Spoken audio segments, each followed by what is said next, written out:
തമിഴ്നാട് മുഖ്യമന്ത്രി വിജയ് മൂകാംബിക ക്ഷേത്രത്തിൽ കഴിഞ്ഞ മാസം മുഖ്യമന്ത്രിയായി അധികാരമേറ്റ ശേഷമുള്ള അദ്ദേഹത്തിന്റെ ആദ്യ കൊല്ലൂർ സന്ദർശനം കൂടിയാണിത്. ഇതിനു മുമ്പ് മുഖ്യമന്ത്രിയായി അധികാരമേറ്റ ശേഷം എംജിആറും ജയലളിതയും കൊല്ലൂർ മൂകാംബിക ക്ഷേത്രത്തിൽ ദർശനം നടത്തിയിരുന്നു.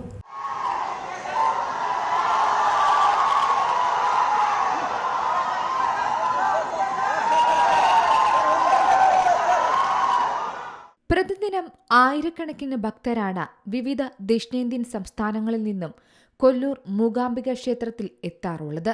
എന്നാൽ ഇവിടെ എത്തുന്നവരിൽ ഭൂരിഭാഗം ആളുകളും മലയാളികളാണ്. അറിവിന്റെ ആദ്യ അക്ഷരം കുറിക്കാൻ കൊല്ലൂർ മൂകാംബിക ക്ഷേത്ര സന്നിധിയിൽ എത്തുന്നത് ഏറ്റവും ശ്രേഷ്ഠമായാണ് വിശ്വാസികൾ കണക്കാക്കപ്പെടുന്നത്.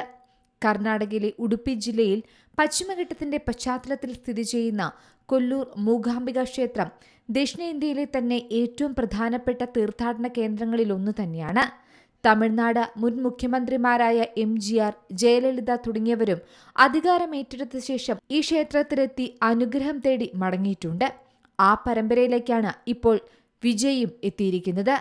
കലകളുടെയും അറിവിന്റെയും ദേവിയായ മൂകാംബികയെ ദർശിക്കുന്നത് ഐശ്വര്യമായിരിക്കും ലഭിക്കുകയെന്നാണ് രാഷ്ട്രീയ നേതാക്കളുടെയും സിനിമാ താരങ്ങളുടെയും വിശ്വാസം.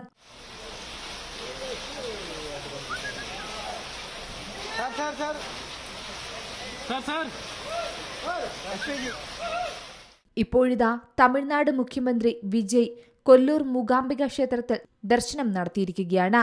മുമ്പും പലതവണ ക്ഷേത്രത്തിൽ വിജയ് ദർശനം നടത്തിയിട്ടുണ്ട്. പക്ഷേ ഇത്തവണ മുഖ്യമന്ത്രിയായതിനു ശേഷം ആദ്യമായാണ് ക്ഷേത്രത്തിൽ എത്തുന്നത്.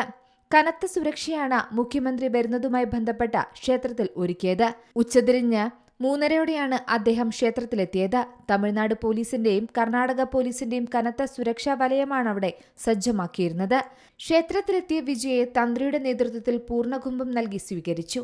മാത്രമല്ല, ക്ഷേത്രം അഡ്മിനിസ്ട്രേറ്റീവ് ബോർഡിലെ പ്രധാന ഉദ്യോഗസ്ഥരും വിജയെ സ്വീകരിച്ചു. സാധാരണ ഉച്ചപൂജയ്ക്ക് ശേഷം 4 മണിക്ക് തുറക്കേണ്ട ക്ഷേത്രനട വിജയുടെ ക്ഷേത്രദർശനം സംബന്ധിച്ച് 3 മണിക്ക് തന്നെ ഇന്ന് തുറന്നിരുന്നു. ദേവിയെ ദർശിച്ച ശേഷം സവിശേഷമായ സങ്കല്പ ദീപാരാധന എന്ന പൂജയിലും മുഖ്യമന്ത്രി പങ്കെടുത്തു.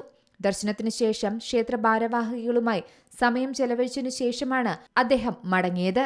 എയർപോർട്ട് പരിസരത്തും റോഡിന്റെ ഇരുവശങ്ങളിലും തടിച്ചുകൂടിയ ആരാധകർ പൂക്കൾ വിതറിയും മുദ്രാവാക്യങ്ങൾ വിളിച്ചുമാണ് തങ്ങളുടെ വിജയ് വരവേറ്റത്. ക്ഷേത്രത്തിനകത്തും TVK പതാകകളുമായി വിജയാരാധകർ കാത്തുനിന്നു. മാധ്യമങ്ങൾക്ക് കടുത്ത നിയന്ത്രണം ഏർപ്പെടുത്തി. News desk C Malayalam news. ഏറ്റവും പുതിയ വാർത്തകളും വിശേഷങ്ങളും വിരൽത്തുമ്പിലറിയാൻ സി മലയാളം ന്യൂസ് എല്ലാ ഡിജിറ്റൽ പ്ലാറ്റ്ഫോമുകളിലും ലഭ്യം.